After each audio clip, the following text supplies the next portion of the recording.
ಧುರಂಧರ್ cinema chapter 1 ಸಾಕಷ್ಟು hit ಆದ ನಂತರ ಈಗ ಚಾಪ್ಟರ್ 2 ಕೂಡ ರಿಲೀಸ್ ಆಗಿ ಸಾಕಷ್ಟು ಹಿಟ್ ಅನ್ನ ಕಾಣ್ತಾ ಇರುವಂತದ್ದು.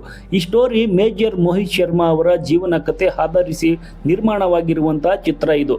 ಈ ಚಿತ್ರ ರಿಲೀಸ್ ಆದಾಗ ಒಂದು ವಿವಾದ ಕೂಡ ಸೃಷ್ಟಿಯಾಗಿತ್ತು. ಏನಿದು ವಿವಾದ? ಹಾಗೇನೆ ನಿಜವಾದ ಮೋಹಿತ್ ಶರ್ಮಾ ಅವರ ಕತೆ ಏನು, ಹಾಗೇನೆ ಅವರ ಹೆಂಡತಿ ಈಗ ಏನ್ ಮಾಡ್ತಿದ್ದಾರೆ, ನಿಜವಾಗ್ಲೂ ಕೂಡ ಮೋಹಿತ್ ಶರ್ಮಾ ಅವರು ಪಾಕಿಸ್ತಾನದವರನ್ನ ಮದುವೆ ಆಗಿದ್ರ, ಅವರ ತಂದೆ ತಾಯಿ ಏನ್ ಮಾಡ್ತಿದ್ದಾರೆ, ಹಾಗೇನೆ ಮೋಹಿತ್ ಶರ್ಮಾ ವೇಷ ಧರಿಸಿ ಉಗ್ರ ಸಂಘಟನೆಗೆ ಸೇರಿದ್ದು ಹೇಗೆ ಅನ್ನೋದನ್ನ ಕಂಪ್ಲೀಟ್ ಆಗಿ ಈ ವಿಡಿಯೋದಲ್ಲಿ ನೋಡ್ತಾ ಹೋಗೋಣ.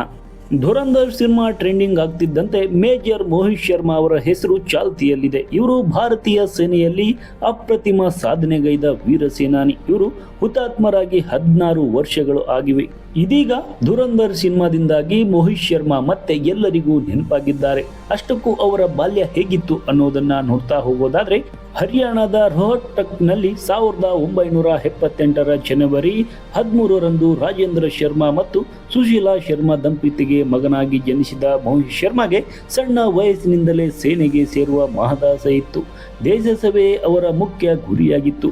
ಮನೆಯವರ ಪಾಲಿಗೆ ಪ್ರೀತಿಯ ಚಿಂಟುವಾಗಿದ್ದ ಮೋಹಿತ್ ಸಂಗೀತ ಪ್ರೇಮಿಯೂ ಹೌದು.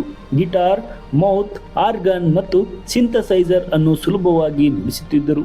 ಗಾಜಿಯಾಬಾದ್ನಲ್ಲಿ ಶಿಕ್ಷಣ ಪಡೆದ ಮೋಹಿತ್ 1995ರಲ್ಲಿ ಮಹಾರಾಷ್ಟ್ರದಲ್ಲಿನ ಇಂಜಿನಿಯರಿಂಗ್ ಕಾಲೇಜೊಂದಕ್ಕೆ ಪ್ರವೇಶವನ್ನ ಪಡೆದರು.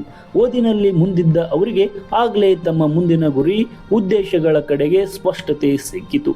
ಇಂಜಿನಿಯರಿಂಗ್ ಪದವಿಯನ್ನ ಅರ್ಧಕ್ಕೆ ಬಿಟ್ಟ ಅವರು ರಾಷ್ಟ್ರೀಯ ರಕ್ಷಣಾ ಅಕಾಡೆಮಿ NDA ಸೇರುವ ದಿಟ್ಟ ನಿರ್ಧಾರವನ್ನ ತೆಗೆದುಕೊಂಡಿದ್ರು. NDA ತರಬೇತಿಯನ್ನ ಪೂರ್ಣಗೊಳಿಸಿದ ನಂತರ ಅವರು ಡಿಸೆಂಬರ್ 1998ರಲ್ಲಿ 50ನೇ ಬ್ಯಾಚ್ನ ಅಧಿಕಾರಿಯಾಗಿ ಸೇವೆಗೆ ನಿಯೋಜಿಸಲ್ಪಟ್ಟರು ಮತ್ತು ಬಿಹಾರಿನ ಲೆಫ್ಟಿನೆಂಟ್ ಕರ್ನಲ್ 19 ಫೀಲ್ಡ್ ರೆಜಿಮೆಂಟ್ಗೆ ಸೇರಿದರು. 1999ರ ಡಿಸೆಂಬರ್ 11ರಂದು ಭಾರತೀಯ ಮಿಲಿಟರಿ ಅಕಾಡೆಮಿಯಿಂದ ಪದವಿ ಪಡೆದರು. ಅಲ್ಲಿಂದ ಅವರ ಸೇನಾ ಬದುಕು ಆರಂಭವಾಯಿತು. 38 ರಾಷ್ಟ್ರೀಯ ರಫೇಲ್ನೊಂದಿಗೆ ಕಾಶ್ಮೀರದಲ್ಲಿ ದಂಗೆ ನಿಗ್ರಹ ಕಾರ್ಯಾಚರಣೆಯಲ್ಲಿಯೂ ಸೇವೆ ಸಲ್ಲಿಸಿದರು. ಮೋಹಿತ್ ಅವರ ಅಸಾಧಾರಣ ಸೇವೆಗಾಗಿ ಸೇನಾ ಮುಖ್ಯಸ್ಥ ಪ್ರಶಂಸನಾ ಪತ್ರವನ್ನ ಕೂಡ ನೀಡಲಾಗಿದೆ. ಇನ್ನು ನಕಲಿ ಉಗ್ರ ವೇಷ ಧರಿಸಿದ್ದ ಮೋಹಿತ್ ಶರ್ಮಾ ಈ ನಕಲಿ ವೇಷ ಧರಿಸಿ ಹೇಗೆ ಉಗ್ರ ಸಂಘಟನೆಗೆ ಜಾಯಿನ್ ಆದರು ಅನ್ನೋದನ್ನ ನೋಡೋದಾದ್ರೆ ನೋಡಿ, ಉಗ್ರರ ಹುಟ್ಟಡಗಿಸಲು ಪಣತೊಟ್ಟ ಒಂದು ದೊಡ್ಡ ಆಪರೇಷನ್ಗೆ ಜಾಯಿನ್ ಆದರು. ಜಮ್ಮು ಮತ್ತು ಕಾಶ್ಮೀರದಲ್ಲಿ ಭಯೋತ್ಪಾದಕ ವಿರೋಧಿ ಕಾರ್ಯಾಚರಣೆಯಲ್ಲಿ ಸಕ್ರಿಯವಾಗಿ ಭಾಗವಹಿಸಿದರು. ಇಲ್ಲಿ ಭಾಗವಹಿಸಲಿಕ್ಕೆ ಯಾವ ತರ ಒಂದು ಭಾಗವಹಿಸಿದ್ರು ಅನ್ನೋದನ್ನ ನೋಡೋದಾದ್ರೆ, ಇಂಡಿಯನ್ ಆರ್ಮಿಯವರು ನನ್ನ ಕುಟುಂಬದವರನ್ನ ಕೊಂದ್ಬಿಟ್ಟಿದ್ದಾರೆ, ನಾನು ಈ ಸೇಡನ್ನ ತೀರಿಸಿಕೊಳ್ಳಬೇಕು, ನನಗೂ ದಯವಿಟ್ಟು ಕೂಡ ನಿಮ್ಮ ಸಂಘಟನೆಯಲ್ಲಿ ಜಾಯಿನ್ ಮಾಡಿಸ್ಕೊಳ್ಳಿ, ನಾನು ಆ ಸೇಡನ್ನ ತೀರಿಸ್ತೇನೆ ಅಂತ ಆ ಸಂಘಟನೆ ಉಗ್ರ ಸಂಘಟನೆಯಲ್ಲಿ ಜಾಯಿನ್ ಆಗ್ತಾರೆ. ಈ ಸಮಯದಲ್ಲೇ ಹಿಬ್ಜುಲ್ಲಾ ಮೊಹಿನುದ್ದೀನ್ ಸಂಘಟನೆಯೊಳಗೆ ಸೇರಿಕೊಂಡ ಅವರು ತಮ್ಮ ಹೆಸರನ್ನ ಇಫ್ತಿಕಾರ್ ಭಟ್ ಎಂದು ಬದಲಾಯಿಸಿಕೊಂಡರು. ಉಗ್ರರ ಗುಂಪಿನೊಳಗೆ ನುಸುಳುವ ಅತ್ಯಂತ ಅಪಾಯಕಾರಿ ಕೆಲಸವನ್ನ ನಿರ್ವಹಿಸಿ ಅಮೂಲ್ಯ ಮಾಹಿತಿಯನ್ನ ಸಂಗ್ರಹಿಸಿದರು. ಈ ಸಾಹಸಕ್ಕಾಗಿ ಅವರಿಗೆ ಸೇನಾ ಪದಕ ನೀಡಿ ಗೌರವಿಸಲಾಯಿತು. ಇನ್ನು 2009ರಲ್ಲಿ ವೀರ ಮರಣ ಹೊಂದಿದ ಮೋಹಿತ್ ಶರ್ಮಾ 2009ರ ಮಾರ್ಚ್ 21ರಂದು ಜಮ್ಮು ಮತ್ತು ಕಾಶ್ಮೀರದ ಕುಪ್ವಾರ ಜಿಲ್ಲೆಯ ಹಫ್ರಡಾ ಅರಣ್ಯದಲ್ಲಿ ಭಯೋತ್ಪಾದಕರ ವಿರುದ್ಧದ ಶೋಧ ಮತ್ತು ನಾಶ ಕಾರ್ಯಾಚರಣೆಯನ್ನ ಮೋಹಿತ್ ಶರ್ಮಾ ಅವರು ಮುನ್ನಡೆಸಿದರು. ಆಗ 5 ಭಯೋತ್ಪಾದಕರೊಂದಿಗೆ ನಡೆದ ಘೋರ ಗುಂಡಿನ ಕಾಳಗದಲ್ಲಿ ಮೇಜರ್ ಮೋಹಿತ್ ಶರ್ಮಾ ಅವರು ತಮ್ಮ ಸಹಚರರನ್ನು ರಕ್ಷಿಸುವ ಸಲುವಾಗಿ ಭಯೋತ್ಪಾದಕರ ಮೇಲೆ ನೇರ ದಾಳಿ ಮಾಡಿದರು. ಅವರು 2 ಉಗ್ರರನ್ನ ಹೊಡೆದುರುಳಿಸಿದರು. ಆದರೆ ಈ ಪ್ರಕ್ರಿಯೆಯಲ್ಲಿ ತೀವ್ರವಾಗಿ ಗಾಯಗೊಂಡಿದ್ದ ಅವರು ವೀರ ಮರಣವನ್ನ ಒಪ್ಪಿಸಿದರು.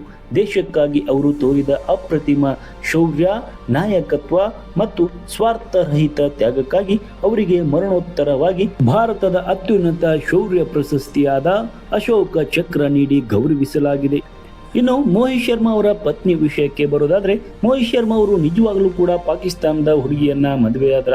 ಅವರ ಪತ್ನಿಯ ಹೆಸರು ಏನು, ಯಾವ ಊರಿನವರು ಅನ್ನೋದನ್ನ ನೋಡೋದಾದ್ರೆ ನೋಡಿ, ಪತ್ನಿ ಹೆಸರು ರಿಶಿಮಾ ಶರೀನ್ ಅಂತ. ಮೂಲತಃ ಪಂಜಾಬ್ನ ಗುರುದ್ವಾರಪುರದಲ್ಲಿ ಜನಿಸಿದ ರಿಶಿಮಾ ಶರೀನ್ ಅವರಿಗೆ ಮೋಹಿತ್ ಶರ್ಮಾ ಅವರನ್ನ ವಿವಾಹ ಆಗುವ ಮೊದಲೇ ಸೇನಾ ಹಿನ್ನೆಲೆ ಇತ್ತು. ಅವರ ತಂದೆ ನಿವೃತ್ತ ಕಲೋನಿಯಲ್ ಮೋಹನ್ ಲಾಲ್ ಶರೀನ್. ಆಕೆಯ ಸಹೋದರನು ಸೇನೆಯ ಒಂದು ಆರ್ಟಿಲರಿ ರೆಜಿಮೆಂಟ್ನಲ್ಲಿ ಕಲೋನಿಯಲ್ ಆಗಿದ್ದರು. ಸ್ವತಃ ರಿಶಿಮಾ ಶರೀನ್ ಕೂಡ ಭಾರತೀಯ ಸೇನೆಯಲ್ಲಿ ಕಲೋನಿಯಲ್ ಆಗಿದ್ದವರು, ಜೊತೆಗೆ ಉನ್ನತ ಶ್ರೇಣಿಯ ಅಧಿಕಾರಿಯಾಗಿದ್ದವರು. 2001ರಲ್ಲಿ ಅವರು ಆರ್ಮಿ ಸರ್ವಿಸ್ ಕ್ಯಾಪ್ಸ್ಗೆ ಸೇರಿದರು. ಹಾಗೆಯೇ 2023ರಲ್ಲಿ ಅಗ್ನಿವೀರ್ ನೇಮಕಾತಿ ಅಧಿಕಾರಿಯಾಗಿ ಸೇವೆ ಸಲ್ಲಿಸಿದ ಮೊದಲ ಮಹಿಳಾ ಅಧಿಕಾರಿ ಎನಿಸಿದರು. ರಿಷಿಮಾ ಶರೀನ್ ಹಾಗೂ ಮೋಹಿತ್ ಶರ್ಮಾ ಅವರಿಗೆ ಇಬ್ಬರು ಮಕ್ಕಳು ಕೂಡ ಇದ್ದಾರೆ. ಇನ್ನು ಈ ಸಿನಿಮಾ ರಿಲೀಸ್ ಆದಾಗ ಬಂದ ವಿವಾದ ಏನು ಅನ್ನೋದನ್ನ ನೋಡೋದಾದ್ರೆ ನೋಡಿ, ಇದೀಗ ಇಂತಹ ಸಾಹಸ ಬದುಕನ್ನ ಇಟ್ಟುಕೊಂಡು ಧುರಂಧರ್ ಸಿನಿಮಾ ಮಾಡಲಾಗಿದೆ ಎಂಬ ಮಾತು ಕೇಳಿ ಬಂದಾಗ ಸ್ವತಃ ಮೋಹಿತ್ ಶರ್ಮಾ ಕುಟುಂಬದವರು ಕೋರ್ಟ್ ಮೆಟ್ಟಲು ಏರಿದ್ದಾರೆ. ಧುರಂಧರ್ ಸಿನಿಮಾವನ್ನ ಮಾಡುವುದಕ್ಕೆ ಮೇಜರ್ ಮೋಹಿತ್ ಶರ್ಮಾ ಅವರ ಕುಟುಂಬದವರ ಬಳಿ ಅನುಮತಿ ಪಡೆದುಕೊಂಡಿಲ್ಲ. ಇದರಿಂದಾಗಿ ಅವರ ಬಗ್ಗೆ ಸಿನಿಮಾದ ಮೂಲಕ ತಪ್ಪು ಮಾಹಿತಿ ಹರಡುವ ಸಾಧ್ಯತೆ ಇರುತ್ತದೆ. ಅದರಿಂದ ಕುಟುಂಬದವರು ಚಿತ್ರತಂಡದ ವಿರುದ್ಧ ಆಕ್ಷೇಪ ಎನ್ನಲಾಗಿತ್ತು.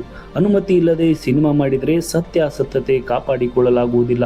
ಇದರಿಂದಾಗಿ ಅವರ ಪಾತ್ರ ಮತ್ತು ತ್ಯಾಗವನ್ನ ತಪ್ಪಾಗಿ ಅಥವಾ ಅತಿ ರಂಜಿತವಾಗಿ ತೋರಿಸುವ ಸಾಧ್ಯತೆ ಇರುತ್ತದೆ ಎನ್ನುವಂತಹ ಒಂದು ಕಳಕಳಿಯನ್ನ ಕುಟುಂಬದವರು ಇಟ್ಕೊಂಡು ಕೋರ್ಟ್ ಮೆಟ್ಟಿಲು ಕೂಡ ಏರಿದ್ರು. ಆದ್ರೆ ಇವರ ನಿರ್ದೇಶಕರು ಅಂದ್ರೆ ಧುರಂಧರ್ ಸಿನಿಮಾ ನಿರ್ದೇಶಕರು ಹೇಳಿರೋ ಪ್ರಕಾರ, ನಾವು ಈ ಸಿನಿಮಾವನ್ನ ಸ್ವಲ್ಪ ನೈಜಕತೆ ಹಾಗೂ ಸ್ವಲ್ಪ ಕಾಲ್ಪನಿಕತೆಯನ್ನ ಹೊಂದಿಕೊಂಡು ಮಾಡಿರುವಂತಹ ಸಿನಿಮಾವಾಗಿದೆ. ನಾವು ಇಲ್ಲಿ ಯಾರ ಭಾವನೆಗೆ ಧಕ್ಕೆ ತರುವಂತಹ ಪ್ರಯತ್ನವನ್ನ ಮಾಡಿಲ್ಲ. ಹಾಗೆ ದೇಶದ ನಡುವೆ ಯಾವುದೇ ಕಾಂಟ್ರವರ್ಸಿಯನ್ನ ಮಾಡುವಂತಹ ಪ್ರಯತ್ನ ಕೂಡ ಮಾಡಿಲ್ಲ. ಸ್ವಲ್ಪ ಇನ್ನರ್ ಮಾಹಿತಿ ತೆಗೆದುಕೊಂಡು ಸ್ವಲ್ಪ ನೈಜಕತೆಯನ್ನ ಒಳಗೊಂಡಂತಹ ಮತ್ತೆ ನೋಟ್ ಬ್ಯಾನ್ ಆದಾಗ ಹೇಗೆ ಬ್ಯಾನ್ ಆಯಿತು ಎನ್ನುವಂತಹ ಸ್ವಲ್ಪ ಮಟ್ಟಿಗೆ ನೈಜಕತೆಯನ್ನ ಒಳಗೊಂಡಂತಹ ಸಿನಿಮಾವನ್ನ ಮಾಡಿದ್ದೇವೆ ಅಂತ ಅದರ ನಿರ್ದೇಶಕರು ಸ್ಪಷ್ಟನೆಯನ್ನ ಕೊಟ್ಟಿದ್ದಾರೆ. ಹಾಗಾಗಿ ಅದು ಎಷ್ಟರ ಮಟ್ಟಿಗೆ ಸರಿ, ಇದು ಮೋಹಿತ್ ಶರ್ಮಾ ಅವರ ಕತೆಗೆ ಸಂಪೂರ್ಣವಾಗಿ ಹೋಲುವಂತಹ ಚಿತ್ರ ಅಂತ ಕೆಲವರು ಹೇಳ್ತಿದ್ದಾರೆ. ಆದ್ರೆ ಅದರ ನಿರ್ದೇಶಕರು ಹೇಳಿರೋ ಪ್ರಕಾರ ಅಂದ್ರೆ ಮೋಹಿತ್ ಶರ್ಮಾ ಅವರು ಆಗಿರೋದು ಭಾರತೀಯರನ್ನ, ಅಂದ್ರೆ ಮದುವೆ ಆಗಿರೋದು ಭಾರತೀಯರನ್ನ, ಆದ್ರೆ ನಾವು ತೋರಿಸಿರೋದು ಒಂದು ಕಾಲ್ಪನಿಕವಾಗಿ ಪಾಕಿಸ್ತಾನದ ಹುಡುಗಿಯನ್ನ ಮದುವೆಯಾಗಿ ಮಕ್ಕಳು ಮಾಡ್ಕೊಂಡಿರೋ ರೀತಿಯಲ್ಲಿ ನಾವು ಕಾಲ್ಪನಿಕವಾಗಿ ಪ್ರೇಕ್ಷಕರನ್ನ ಒಂದು ಎಮೋಷನಲ್ ಆಗಿ ಹಿಡಿದಿಟ್ಟುಕೊಳ್ಳುವ ಪ್ರಯತ್ನವನ್ನ ಮಾಡಿದ್ದೇವೆ ಅಂತ ಅದರ ನಿರ್ದೇಶಕರು ಹೇಳಿರುವಂಥದ್ದು. ಇನ್ನು ಈ ಸಿನಿಮಾ ಬಗ್ಗೆ ಪಾಕಿಸ್ತಾನದ ವಿಮರ್ಶಕರು ಹೇಳುವುದೇನು, ಇದು ನೈಜ ಘಟನೆಯ ಅಥವಾ ಸುಳ್ಳ? ನೋಡಿ, ಪಾಕಿಸ್ತಾನದ ಚಲನಚಿತ್ರ ವಿಮರ್ಶಕರು ಹೇಳೋದಾದ್ರೆ ನೋಡಿ, ಅವರು ಉತ್ತಮವಾಗಿ ಅಂದ್ರೆ ಧುರಂಧರಲ್ಲಿ ಉತ್ತಮವಾಗಿ ನಿರ್ಮಾಣವಾಗಿದ್ದರೂ ಕೂಡ ನಟನೆಯಲ್ಲೂ ಕೂಡ ಉತ್ತಮ ನಟನೆಯನ್ನ ಹೊಂದಿದರು. ಅದರಲ್ಲಿ ಕರಾಚಿ ಮತ್ತು 2007-8ರ ಘಟನೆಗಳ ಚಿತ್ರಣವು ನಿಖರವಾಗಿಲ್ಲ. ಧುರಂಧರ್ ಒಂದು ಉತ್ತಮವಾಗಿ ನಿರ್ಮಿಸಲಾದ ಆಕರ್ಷಕವಾದ ಚಲನಚಿತ್ರವಾಗಿದೆ ಮತ್ತು ನಟನೆಯೂ ಕೂಡ ಚೆನ್ನಾಗಿದೆ. ಆದರೆ ಇದರಲ್ಲಿ ಕರಾಚಿ ಮತ್ತು ಚಲನಚಿತ್ರದಲ್ಲಿ ತೋರಿಸಿರುವ 2007 ಮತ್ತು 8ರ ಅವಧಿಯ ಕುರಿತು ಸತ್ಯಾಂಶಗಳಲ್ಲಿ ಹಲವು ದೋಷಗಳಿವೆ. ನಮ್ಮ ಚಲನಚಿತ್ರ ನಿರ್ಮಾಪಕರು ಅಂತಹ ಪ್ರೊಪಗಂಡ ಚಲನಚಿತ್ರಗಳನ್ನು ಮಾಡಲು ಬಯಸುವುದಿಲ್ಲ, ಏಕೆಂದರೆ ಅದು ದೊಡ್ಡ ಆರ್ಥಿಕ ಅಪಾಯವಾಗಿದೆ. ಹಿಂದಿನ ದಿನಗಳಲ್ಲಿ ದೇಶಭಕ್ತಿ ಧ್ವನಿಯಲ್ಲಿ ಮಾಡಿದ ಇಂತಹ ಚಿತ್ರಗಳು ಗಲ್ಲಾಪೆಟ್ಟಿಗೆಯಲ್ಲಿ ಸೋತಿವೆ ಅಂತ ಪಾಕಿಸ್ತಾನದ ವಿಮರ್ಶಕರು ಬರೆದಿರುವಂಥದ್ದು.